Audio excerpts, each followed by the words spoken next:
Hi friends, ആർഫോറയിലേക്ക് എല്ലാവർക്കും സ്വാഗതം. 2026 financial ഇയറിലെ Q4 റിസൾട്ടുകളുടെ ആ ഒരു ഏർണിംഗ്സ് സീസണ് ഓൾമോസ്റ്റ് അവസാനിക്കാൻ പോവുകയാണ്. പ്രധാനപ്പെട്ട കമ്പനികളെല്ലാം ഇതിനോടകം റിസൾട്ട് പ്രസിദ്ധീകരിച്ചു കഴിഞ്ഞിട്ടുണ്ട്. ഇപ്പോൾ 2026 മെയ് 31 ബാക്കിയുള്ള സ്മോൾ ക്യാപ് മിഡ് ക്യാപ് സെഗ്മെന്റിലൊക്കെയുള്ള കമ്പനികൾ കൂടി ഫലങ്ങൾ പുറത്തുവിടുന്നതോടെ ഈ ഒരു സീസൺ ഔദ്യോഗികമായിട്ട് അവസാനിക്കും. ഇപ്പോൾ ഈ Q4 കോർപ്പറേറ്റ് ഏർണിങ്സ് ഒക്കെ ഓവറോൾ എങ്ങനെയായിരുന്നു എന്ന് നമ്മൾ നോക്കിക്കഴിഞ്ഞാൽ ഇപ്പോൾ അതിൻ്റെ ഒരു ഡാറ്റ നമുക്കിപ്പോൾ മണി കൺട്രോൾ, അതുപോലെ CMIE അല്ലെങ്കിൽ എഡിൽവൈസ് തുടങ്ങിയ ലീഡിംഗ് ഫൈനാൻഷ്യൽ ട്രാക്കറുകൾ ക്രോഡീകരിച്ച ഒരു ഡാറ്റ പരിശോധിച്ചാൽ നമ്മൾ കാണുന്നത് ഇതുവരെ 4976 കമ്പനികളുടെ റിസൾട്ടുകളിൽ 1256 കമ്പനികളുടെ റിസൾട്ടാണ് നമുക്ക് അവൈലബിൾ ആയിട്ടുള്ളത്. അപ്പോൾ അവിടെ റവന്യൂവിൽ ഇയർ ഓൺ ഇയർ ഗ്രോത്ത് 10.71%, പ്രോഫിറ്റിൽ 33.78%. ഇപ്പോൾ സ്വാഭാവികമായിട്ടും ഇങ്ങനെ ഒരു കണക്ക് കാണുമ്പോൾ നമുക്കൊരു സംശയം ഉണ്ടാവും. റവന്യൂ വളർച്ച 10% ആയിരിക്കുമ്പോൾ നെറ്റ് പ്രോഫിറ്റ് എങ്ങനെയാണ് 33% എന്നുള്ള ഒരു വലിയ നിരക്കിലേക്ക് വളരുന്നത്? അപ്പോൾ ഇവിടെ നമ്മൾ ശ്രദ്ധിക്കേണ്ടത് മിഡ് ക്യാപ് സ്മോൾ ക്യാപ് കമ്പനികളിലാണ് ഈ വൻ മുന്നേറ്റം ഉണ്ടായത്. എന്നാൽ നിഫ്റ്റി 50-ലെ വലിയ കമ്പനികളുടെ ലാഭ വളർച്ച 6 to 8% മാത്രമാണ്. അപ്പോൾ ഈ ഒരു 1256 സ്റ്റോക്കുകളിൽ ഭൂരിഭാഗവും വരുന്നത് മിഡ് ക്യാപ് സ്മോൾ ക്യാപ് വിഭാഗങ്ങളിലാണ്. അപ്പോൾ അവിടെ ശക്തമായ ഒരു പ്രോഫിറ്റ് ഗ്രോത്ത് നമുക്ക് കാണാൻ കഴിയും. പക്ഷെ അവിടെ നമ്മൾ മനസ്സിലാക്കേണ്ട മറ്റൊരു കാര്യം, കഴിഞ്ഞ financial year Q4 majority mid cap small cap സ്റ്റോക്കുകളും ഈ റോ മെറ്റീരിയൽ പ്രൈസ് ഹൈക്ക് കാരണവും ജിയോ പൊളിറ്റിക്കൽ ടെൻഷൻസ് കാരണവും ഒക്കെ വളരെ ചെറിയ ലാഭമായിരുന്നു രേഖപ്പെടുത്തിയിരുന്നത്. അപ്പോൾ ഈ മുൻവർഷത്തെ ലാഭം വളരെ കുറവായതുകൊണ്ട് ഈ വർഷം ഉണ്ടാക്കിയ ചെറിയൊരു മുന്നേറ്റം പോലും അത് ശതമാനക്കണക്കിൽ കൺവേർട്ട് ചെയ്യുമ്പോൾ വലിയൊരു ഗ്രോത്ത് നമുക്ക് കാണാൻ കഴിയും. അങ്ങനെയാണ് ഈ 33.78 എന്നുള്ള വലിയൊരു നെറ്റ് പ്രോഫിറ്റ് വളർച്ച നമ്മൾ കാണുന്നത്. ഇതുകൂടാതെ ഈ റിസൾട്ട് പ്രസിദ്ധീകരിച്ച പല കമ്പനികളുടെയും അവരുടെ ക്വാർട്ടറുകളിൽ എക്സെപ്ഷണൽ ഐറ്റം അല്ലെങ്കിൽ അതർ ഇൻകം എന്ന രീതിയിൽ വൺ ടൈം പ്രോഫിറ്റ് കിട്ടിയ കുറേ കാര്യങ്ങൾ കാണാൻ കഴിയും. പ്രത്യേകിച്ച് ഫൈനാൻഷ്യൽ ഇയർ അവസാനമായതുകൊണ്ട് തന്നെ ടാക്സുമായി ബന്ധപ്പെട്ട കുറേ ഗെയിൻ ഉണ്ടായിട്ടുണ്ടാവാം. അതേപോലെ തന്നെ ഡിവിഡൻഡ് ഇൻകം എന്നുള്ള രീതിയിൽ എക്സെപ്ഷണൽ ഐറ്റംസ് വന്നിട്ടുണ്ടാവും. ആ രീതിയിലും നെറ്റ് പ്രോഫിറ്റ് ഉയർന്നതായിട്ട് കാണും. ഇതുകൂടാതെ റവന്യൂ ഗ്രോത്ത് ഉണ്ടായപ്പോൾ പോലും അവരുടെ സ്ഥിരമായിട്ടുള്ള ചില ഫിക്സഡ് കോസ്റ്റ് എക്സ്പെൻസുകൾ അതിൽ വലിയ മുന്നേറ്റം ഉണ്ടായില്ല. പ്രത്യേകിച്ച് വാടക, അതുപോലെ സാലറി, ഇങ്ങനെയുള്ള പല കാര്യങ്ങളിലും വലിയ ഹൈക്ക് ഇല്ലാത്തത് കൊണ്ട് തന്നെ പല കമ്പനികൾക്കും നല്ല നെറ്റ് പ്രോഫിറ്റ് കാണിക്കാൻ സാധിച്ചു എന്നാണ് നമ്മൾ മനസ്സിലാക്കേണ്ടത്. ഇപ്പോൾ റവന്യൂ ഇൻക്രീസ് ചെയ്യാനുള്ള കുറേ കാരണങ്ങളുണ്ടായിരുന്നു. ഇപ്പോൾ consumer durables, automobile, hotel and tourism മേഖലയിൽ ശക്തമായ ഡൊമസ്റ്റിക് ഡിമാൻഡ് വർദ്ധിച്ചിരുന്നു. പല പ്രീമിയം പ്രോഡക്ട്സുകൾക്കും നല്ല വില ഉയർന്നത് തന്നെ വരുമാനം വർദ്ധിപ്പിച്ചിട്ടുണ്ട്. എന്നാൽ ഈ വൻകിട കമ്പനികളെ സംബന്ധിച്ചിടത്തോളം അവരുടെ ലാഭത്തിൽ വലിയ പ്രഷർ ഉണ്ടാവാനുള്ള കാരണങ്ങൾ റോ മെറ്റീരിയൽ കോസ്റ്റുകൾ ഉണ്ടായിട്ടുള്ള വമ്പിച്ച വർധനമാണ്. അപ്പോൾ അത്തരത്തിലൊരു കമ്മോഡിറ്റി ഇൻഫ്ലേഷൻ ഗ്ലോബൽ ലെവലിൽ തന്നെ വലിയ ക്രൈസിസ് ഉണ്ടാക്കിയിട്ടുണ്ട്. അപ്പോൾ അത് ഈ ഓപ്പറേറ്റിംഗ് മാർജിൻ കുറക്കാൻ കാരണമായി. അതുകൊണ്ടാണ് വൻകിട കമ്പനികളെ സംബന്ധിച്ചിടത്തോളം അവരുടെ നെറ്റ് പ്രോഫിറ്റിൽ 6% മുതൽ 8% വരെയുള്ള ഒരു വളർച്ച മാത്രമേ കാണാൻ കഴിയുന്നുള്ളൂ. ഇപ്പോൾ ഈ 33% നെറ്റ് പ്രോഫിറ്റ് വളർച്ച കാണിച്ചിട്ടുള്ളത് പലതും മിഡ് ക്യാപ്പ് സ്മോൾ ക്യാപ്പ് സെഗ്മെന്റിലുള്ള സ്റ്റോക്കുകളാണ്. അവിടെ 75% മിഡ് ക്യാപ് സ്റ്റോക്കുകളും അതുപോലെ തന്നെ 55% സ്മോൾ ക്യാപ് സ്റ്റോക്കുകളും നല്ല ഒരു പ്രോഫിറ്റ് ഗ്രോത്ത് രേഖപ്പെടുത്തിയിട്ട് കാണാം. ഇപ്പോൾ ചില സെക്ടറുകളും നല്ല രീതിയിൽ പെർഫോമൻസ് കാഴ്ചവെച്ചിരുന്നു. ഇപ്പോൾ ബാങ്കിങ് മേഖല നല്ല പ്രകടനമാണ് കാഴ്ചവെച്ചത്. അവിടെ നല്ല ക്രെഡിറ്റ് ഗ്രോത്തും അതുപോലെ തന്നെ അസറ്റ് ക്വാളിറ്റിയും നമുക്ക് ബാങ്കിങ് സ്റ്റോക്കുകളിൽ കാണാൻ കഴിയും. അതേപോലെ ഈ റൂറൽ റിക്കവറി കാരണം ഓട്ടോമൊബൈൽ സ്റ്റോക്കുകളിലും പ്രീമിയം വെഹിക്കിളുകളിലും നല്ല വിൽപ്പന വർദ്ധിച്ചിട്ടുണ്ടായിരുന്നു. എന്നാൽ IT സെഗ്മെന്റിലാണ് ഒരു സ്ലോ ഗ്രോത്ത് കാണാൻ കഴിയുന്നത്. കാരണം US-ലെയും യൂറോപ്പിലെയും ആ ഒരു ഫൈനാൻഷ്യൽ അൺസർട്ടനിറ്റി അത് IT സ്റ്റോക്കുകളെ ഒരു സമ്മർദ്ദത്തിലാക്കിയിരുന്നു. പുതിയ ഡീലുകൾ കുറഞ്ഞതും ക്ലയൻറ്റുകൾ അവരുടെ ചെലവ് വെട്ടിച്ചുരുക്കിയതുമൊക്കെ ഇവർക്ക് തിരിച്ചടിയായിരുന്നു. അതേപോലെ തന്നെ എനർജി, ടെലികോം മേഖലയിൽ നല്ല തോതിലുള്ള റവന്യൂ വർദ്ധിച്ചിട്ടുണ്ടെങ്കിലും മാർജിൻ കുറഞ്ഞതായിട്ടാണ് നമ്മൾ കാണുന്നത്. ഇപ്പോൾ ചുരുക്കത്തിൽ കോർപ്പറേറ്റ് ഇന്ത്യയുടെ വരുമാനം പൂർണ്ണമായിട്ടും മോശമായിട്ടില്ല. എന്നാൽ മുൻ ക്വാർട്ടറുകളെ അപേക്ഷിച്ചിട്ട് വലിയ കുതിച്ചുചാട്ടം ഉണ്ടായി എന്ന് പറയാൻ കഴിയില്ല. ഇപ്പോൾ റൂറൽ വിപണി സജീവമാകുന്നതും ഇൻഫ്രാസ്ട്രക്ചറിൽ സർക്കാർ സ്പെൻഡിങ് വർദ്ധിക്കുന്നതും വരും ക്വാർട്ടറുകളിൽ ഇന്ത്യൻ കമ്പനികൾക്ക് ഒരു സ്ട്രെങ്ത് ഉണ്ടാക്കുമെന്നാണ് മാർക്കറ്റ് പൊതുവെ പ്രതീക്ഷിക്കുന്നത്. ഇനി റിസൾട്ടുമായി ബന്ധപ്പെട്ട് പറയുകയാണെങ്കിൽ ഇതിനോടകം ഈ Q4 റിസൾട്ടുമായി ബന്ധപ്പെട്ടിട്ട് ഏകദേശം 4 വീഡിയോകൾ ചെയ്തിട്ടുണ്ട്. ഇത് 5ാമത്തെ വീഡിയോ ആണ്. ഇപ്പോൾ ലാസ്റ്റ് വീക്ക് റിസൾട്ട് വന്ന ടോപ്പ് 10 സ്റ്റോക്കുകളാണ് ഇവിടെ നോക്കുന്നത്. അപ്പോൾ ഇവിടെ അതിന് കൊടുത്തിട്ടുള്ള ക്രൈറ്റീരിയ ഒന്ന് മാർക്കറ്റ് ക്യാപിറ്റലൈസേഷനാണ്. രണ്ടാമത് ഇയർ ഓൺ ഇയർ റവന്യൂ 20% കൂടുതലും ഇയർ ഓൺ ഇയർ പ്രോഫിറ്റ് 20% കൂടുതലും ക്വാർട്ടർ ഓൺ ക്വാർട്ടർ പ്രോഫിറ്റിൽ 5% വർധനവും ക്വാർട്ടർ ഓൺ ക്വാർട്ടർ റവന്യൂവിൽ 5% വർധനവും ഉണ്ടായിട്ടുള്ള അത്തരത്തിലുള്ള 10 കമ്പനികളാണ് ഇവിടെ പരാമർശിക്കുന്നത്. അപ്പോൾ അതിലൊന്ന് സോളാർ ഇൻഡസ്ട്രീസ് ആണ്.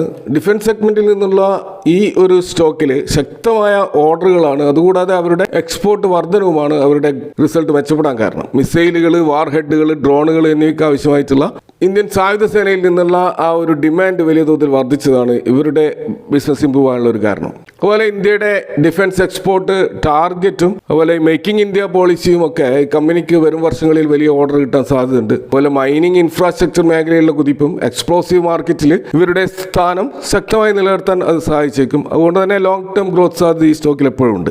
എന്നാൽ സ്റ്റോക്കിന്റെ PE ഇപ്പോൾ 93 എന്നുള്ള പ്രീമിയം വാല്യുവേഷനിലാണ്. ഇൻഡസ്ട്രി PE ആണെങ്കിൽ 27 മാത്രമാണുള്ളത്. അപ്പോൾ അതുകൊണ്ട് തന്നെ ഈ സ്റ്റോക്കിൽ നിക്ഷേപിക്കുമ്പോൾ വളരെയധികം ശ്രദ്ധിക്കേണ്ടതുണ്ട്. ഡിപ്പിൽ മാത്രമേ ഈ സ്റ്റോക്കിൽ നിക്ഷേപിക്കുന്നത് ഒരു റിസ്ക് റിവാർഡ് റേഷ്യോ നൽകുകയുള്ളൂ. കൂടാതെ SIP പോലെയുള്ള മോഡും ഇതിന് അനുയോജ്യമായ ഒരു സ്റ്റോക്കാണ് സോളാർ ഇൻഡസ്ട്രീസ്. അടുത്തൊരു സ്റ്റോക്ക് മുത്തൂറ്റ് ഫിനാൻസ് ആണ്. ഇപ്പോൾ ഈ സ്വർണ്ണവിലയിൽ ഉണ്ടായിട്ടുള്ള വൻ വർധനവും അതുപോലെ തന്നെ ക്രെഡിറ്റ് ഗ്രോത്തും ഇതിന്റെ അസറ്റ് അണ്ടർ മാനേജ്മെന്റ് വലിയ തോതിൽ വർദ്ധിപ്പിച്ചിട്ടുണ്ട്. ഇപ്പോൾ ഈ ഉയർന്നു നിൽക്കുന്ന ഈ സ്വർണ്ണവില കൂടുതൽ തുക വായ്പയായിട്ട് നൽകാൻ ഇവർക്ക് സാധിക്കും. അതുകൂടാതെ ഓൾറെഡി പ്ലഡ് ചെയ്തിട്ടുള്ള ഗോൾഡിന്റെ റേറ്റ് കൂടിയതും ഇവരെ സംബന്ധിച്ചിടത്തോളം ഒരു പോസിറ്റീവ് ആയിട്ടുള്ള കാര്യമാണ്. അപ്പോൾ ഈ റൂറൽ സെമി അർബൻ മേഖലകളിലുള്ള ഈ ഗോൾഡ് ലോണുമായി ബന്ധപ്പെട്ട ഡിമാൻഡ് കൂടാനാണ് സാധ്യത. കൂടാതെ ഹോം ലോണ്, മൈക്രോ ഫിനാൻസ് മേഖലയിലൊക്കെ ഇവരുടെ ബിസിനസ് ഉള്ളതുകൊണ്ട് തന്നെ ഇതിന്റെ ഫ്യൂച്ചർ ഗ്രോത്ത് വളരെ ബ്രൈറ്റ് തന്നെയാണ്. ഈ സ്റ്റോക്കിന്റെ PE നോക്കുകയാണെങ്കിൽ ഇപ്പോൾ 12 എന്ന ലോ PEയിലാണുള്ളത്. ഇൻഡസ്ട്രി PE 18 ആണ്. എന്നാൽ ബുക്ക് വാല്യൂ നോക്കുകയാണെങ്കിൽ 3.4 എന്നുള്ള രീതിയിൽ കുറച്ച് ഹയർ പ്രൈസിലാണ് ഇത് ട്രേഡ് ചെയ്യുന്നത്. അപ്പോൾ ഇതൊരു NBFC ആയതുകൊണ്ട് തന്നെ ബുക്ക് വാല്യൂവുമായി ബന്ധപ്പെട്ടാണ് നമ്മൾ ഇതിന്റെ വാല്യുവേഷൻ കണക്കാക്കേണ്ടത്. അങ്ങനെ നോക്കുമ്പോൾ ഒരു കറക്ഷന് വേണ്ടി കാത്തിരിക്കുന്നതായിരിക്കും ഏറ്റവും അനുയോജ്യമായിട്ടുള്ള ഒരു ഇൻവെസ്റ്റ്മെന്റ് സ്ട്രാറ്റജി. അടുത്തൊരു സ്റ്റോക്ക് സീമെൻസ് എനർജി അഥവാ സീമെൻസ് ഇന്ത്യ ലിമിറ്റഡ് ആണ്. ഇന്ത്യയിലെ എനർജി ഇൻഫ്രാസ്ട്രക്ചർ മേഖലയിൽ ഇപ്പോൾ power grid transmission, green energy, railway renovations, അതുപോലെ വന്ദേ ഭാരത് പ്രൊജക്ടുകൾ, ഇതിലൊക്കെ ഗവൺമെന്റിന്റെ വൻ നിക്ഷേപങ്ങൾ നടക്കുന്നത് കൊണ്ട് തന്നെ അതുവഴി വലിയ ഓർഡറുകളാണ് സീമെൻസിന് കിട്ടുന്നത്. അപ്പോൾ ഈ green hydrogen, renewable energy expansion, factory automation ഇങ്ങനെയുള്ള മേഖലയിൽ കമ്പനി കൂടുതൽ ശ്രദ്ധ കേന്ദ്രീകരിക്കുകയാണ്. അപ്പോൾ ഇന്ത്യയുടെ ഇൻഫ്രാസ്ട്രക്ചർ ഗ്രോത്ത് അടുത്ത 3 മുതൽ 5 വർഷത്തേക്ക് ഈ കമ്പനിയുടെ വരുമാനം വലിയ തോതിൽ ഉറപ്പ് നൽകുമെന്നാണ് പ്രതീക്ഷിക്കുന്നത്. ഈ സ്റ്റോക്കിന്റെ PE ഇപ്പോൾ വളരെ ഹൈ ആണ്, 81 എന്ന ലെവലിലാണ്. ഇൻഡസ്ട്രി PE ആണെങ്കിൽ 39 മാത്രമേ ഉള്ളൂ. അപ്പോൾ നിലവിലെ വാല്യുവേഷൻ വളരെ കൂടുതലാണ്. അതുകൊണ്ട് തന്നെ ഒരു ഡിപ്പിലോ അല്ലെങ്കിൽ സിപ്പ് മോഡിലോ മാത്രമേ ഈ സ്റ്റോക്കിൽ നമുക്ക് ഇൻവെസ്റ്റ് ചെയ്യാൻ സാധിക്കുകയുള്ളൂ. അടുത്തത് പോളിസി ബസാറിന്റെ പാരന്റ് കമ്പനിയായിട്ടുള്ള PB ഫിൻടെക് ആണ്.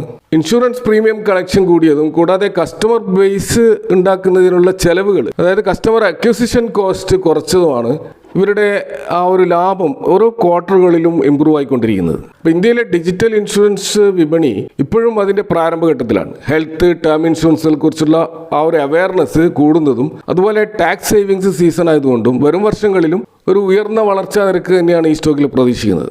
എന്നാൽ സ്റ്റോക്കിന്റെ PE ഇപ്പോൾ വളരെ ഹൈ ആണ്. 117 എന്നുള്ള ഹൈലി ഓവർ വാല്യൂഡ് ആയിട്ടാണ് ഈ സ്റ്റോക്ക് നിൽക്കുന്നത്. ഇൻഡസ്ട്രി PE 21 മാത്രമേ ഉള്ളൂ. അപ്പോൾ ഭാവിയിലെ വൻ വളർച്ച മുൻകൂട്ടി കണ്ടാണ് വിപണി ഈ ഒരു സ്റ്റോക്കിന് ഇത്ര വലിയൊരു വാല്യുവേഷൻ നൽകുന്നത്. അപ്പോൾ അതുകൊണ്ട് തന്നെ ഒരു അഗ്രസീവ് ഇൻവെസ്റ്റേഴ്സിന് മാത്രമേ ഈ ഒരു ലെവലിൽ ഇൻവെസ്റ്റ് ചെയ്യാൻ കഴിയുള്ളൂ. അപ്പോൾ ഈ ലെവലിൽ ഇൻവെസ്റ്റ് ചെയ്യുമ്പോൾ തീർച്ചയായിട്ടും സ്റ്റോപ്പ് ലോസ് മെയിൻറ്റെയിൻ ചെയ്യാനും ശ്രദ്ധിക്കേണ്ടതുണ്ട്. അടുത്തൊരു സ്റ്റോക്ക് ഒബ്റോയ് റിയൽറ്റി ആണ്.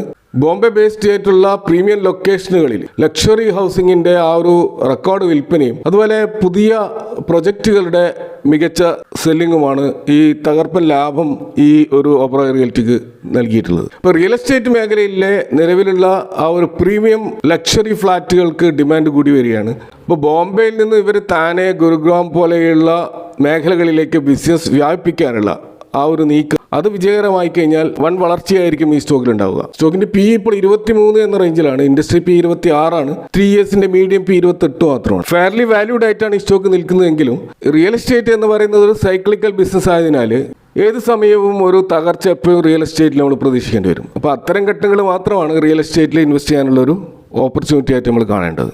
അടുത്തൊരു സ്റ്റോക്ക് ഹിന്ദുസ്ഥാൻ കോപ്പറാണ്. ഗ്ലോബൽ മാർക്കറ്റിൽ കോപ്പറിന്റെ വിലയിൽ ഉണ്ടായിട്ടുള്ള വൻ കുതിച്ചുകാട്ടും അതുപോലെ ഉൽപ്പാദനം വർദ്ധിച്ചതുമാണ് ഇവയുടെ ഒരു മാർജിനിൽ വലിയ തോതിൽ ഉയർത്തിയത്. റിന്യൂവബിൾ, സോളാർ മേഖലകൾ, അതുപോലെ ഡാറ്റാ സെന്ററുകൾ, ഇലക്ട്രോണിക്സ് എന്നിവയുടെ നിർമ്മാണത്തിന് കോപ്പർ വളരെ അത്യാവശ്യമായിട്ടുള്ള ഒരു കമ്പോണന്റ് ആണ്. അപ്പോൾ ആഗോളതലത്തിൽ ഒരു ഗ്രീൻ ട്രാൻസിഷൻ നടക്കുമ്പോൾ കോപ്പറിന്റെ ഡിമാൻഡ് ഇനിയും കൂടിക്കൊണ്ടേയിരിക്കും. എങ്കിലും ഇതൊരു കമ്മോഡിറ്റി സ്റ്റോക്ക് ആയതിനാൽ ഗ്ലോബൽ മാർക്കറ്റിലുണ്ടാകുന്ന വിലയിലുള്ള ഒരു ഫ്ലക്ച്വേഷൻസ് വലിയ തോതിൽ ഈ സ്റ്റോക്കിനെ ബാധിക്കും. ഇപ്പോൾ സ്റ്റോക്കിന്റെ PE 55 എന്നുള്ള നിലയിൽ ഹൈ PEയിൽ തന്നെയാണ്. എന്നാൽ ഇൻഡസ്ട്രി പി 62. അതായത് കോപ്പർ റിലേറ്റഡ് സ്റ്റോക്കുകൾ മാത്രം ഉൾപ്പെടുന്ന ഒരു ഇൻഡസ്ട്രി പി വളരെ കൂടുതലാണ്, 62. അതിന് താഴെയാണ് ഹിന്ദുസ്ഥാൻ കോപ്പറിന്റെ പി. പക്ഷേ മെറ്റൽ സെഗ്മെന്റിന്റെ പി 24 മാത്രമാണ്. അപ്പോൾ നമ്മൾ തീർച്ചയായിട്ടും മെറ്റലുമായിട്ടാണ് ഇതിന്റെ പി കമ്പയർ ചെയ്യേണ്ടത്. അങ്ങനെ നോക്കുമ്പോൾ വാല്യുവേഷൻ ഹൈ ആയിട്ട് തന്നെയാണ് നമുക്ക് കാണാൻ കഴിയുക. അതുകൊണ്ട് തന്നെ ഒരു കറക്ഷന് വേണ്ടി കാത്തു നിൽക്കുകയോ അല്ലെങ്കിൽ സിപ്പ് മോഡൽ ഇൻവെസ്റ്റ് ചെയ്യുന്നതായിരിക്കും ഈ സ്റ്റോക്കിൽ ഗുണകരമാവുക. അടുത്തൊരു സ്റ്റോക്ക് പ്രീമിയർ എനർജിയാണ്. ഇന്ത്യയിലെ സോളാർ എനർജി മേഖലയിലുള്ള ഒരു കുതിച്ചുചാട്ടവും അതുപോലെ തന്നെ ഡൊമസ്റ്റിക്കലായിട്ട് നിർമ്മിക്കുന്ന സോളാർ കമ്പോണന്റുകളും അതിന് സർക്കാർ നൽകുന്ന പ്രോത്സാഹനവും ഒക്കെ ഈ സ്റ്റോക്കിൽ ഓർഡർ ബുക്ക് വർദ്ധിക്കാൻ കാരണമായിട്ടുണ്ട്. ഇപ്പോൾ 2030 5000 ഗിഗാവാട്ട് റിന്യൂവബിൾ എനർജി കൈവരിക്കാനുള്ള ഇന്ത്യയുടെ ഒരു ടാർഗറ്റ് അതൊക്കെ ഈ കമ്പനിക്ക് നല്ല സാധ്യതയാണ് നൽകുന്നത്. അമേരിക്കയിൽ നിന്നുള്ള തിരിച്ചടികളൊക്കെ ഉണ്ടെങ്കിലും സോളാർ സെല്ലുകളുടെയും മൊഡ്യൂളുകളുടെയും ഉൽപ്പാദനം വർദ്ധിക്കുന്നതോടെ ഇതിന്റെ ഫ്യൂച്ചർ ഗ്രോത്ത് സാധ്യത ബ്രൈറ്റ് തന്നെയാണ്. സ്റ്റോക്കിന്റെ പി ഇപ്പോൾ 29 എന്ന ലെവലിലാണ്. ഇൻഡസ്ട്രി പി 27 ഈ സ്റ്റോക്കും നമുക്ക് സ്ലൈറ്റ്ലി ഓവർ വാല്യൂഡ് ആയിട്ടാണ് നിൽക്കുന്നത്. അപ്പോൾ അതുകൊണ്ട് തന്നെ ഒരു നേരിയ കറക്ഷൻ വല്ല ഡിപ്പൊക്കെ ഉണ്ടാകുമ്പോൾ അല്ലെങ്കിൽ സിപ്പ് മോഡലൊക്കെ ഇൻവെസ്റ്റ് ചെയ്യാൻ പറ്റുന്ന ഒരു സ്റ്റോക്ക് ആയിട്ടാണ് നമുക്ക് ഇത് കാണാൻ കഴിയുന്നത്. അടുത്തൊരു സ്റ്റോക്ക് ഗോദ്രേജ് ഇൻഡസ്ട്രീസ് ആണ്. ഇപ്പോൾ ഇവരുടെ കെമിക്കൽ ബിസിനസ്സിലെ പുരോഗതിയും അതുപോലെ ഗോദ്രേജ് പ്രോപ്പർട്ടീസ്, ഗോദ്രേജ് കൺസ്യൂമർ തുടങ്ങിയ ഇവരുടെ ആ ഒരു സബ്സിഡിയറി കമ്പനികളിൽ നിന്നുള്ള വരുമാനവുമാണ് ഇവരുടെ ലാഭം കൂട്ടിയത്. അപ്പോൾ ഗ്രൂപ്പിന്റെ മറ്റ് കമ്പനികളുടെ മികച്ച പ്രകടനം ഒരു ഹോൾഡിംഗ് കമ്പനി എന്നുള്ള നിലയ്ക്ക് ഗോദ്രേജ് ഇൻഡസ്ട്രീസിനെ എപ്പോഴും പിന്തുണക്കാറുണ്ട്. കൂടാതെ റിയൽ എസ്റ്റേറ്റ്, റീറ്റെയിൽ മേഖലകളിലെ ഗ്രൂപ്പിന്റെ മുന്നേറ്റം അത് ലോങ് ടേമിൽ ഈ സ്റ്റോക്കിനും പോസിറ്റീവായിട്ടാണ് വരിക. സ്റ്റോക്കിന്റെ പി ഇപ്പോൾ 30, ഇൻഡസ്ട്രി പി 20 മാത്രമേ ഉള്ളൂ. ഇപ്പോൾ ഓവർ വാല്യൂഡ് ആയിട്ടാണ് ഈ സ്റ്റോക്ക് നിൽക്കുന്നത്. അപ്പോൾ ഇവരുടെ ഈ പ്രോഫിറ്റ് വർധനയിൽ പ്രധാനമായിട്ടും കോൺട്രിബ്യൂട്ട് ചെയ്തത് ഗോദ്രേജ് അഗ്രോവേറ്റ്, ഗോദ്രേജ് പ്രോപ്പർട്ടീസ് അതുപോലെ ഗോദ്രേജ് കൺസ്യൂമറിൽ നിന്നൊക്കെയുള്ള ഡിവിഡൻഡ് ഇൻകമാണ്.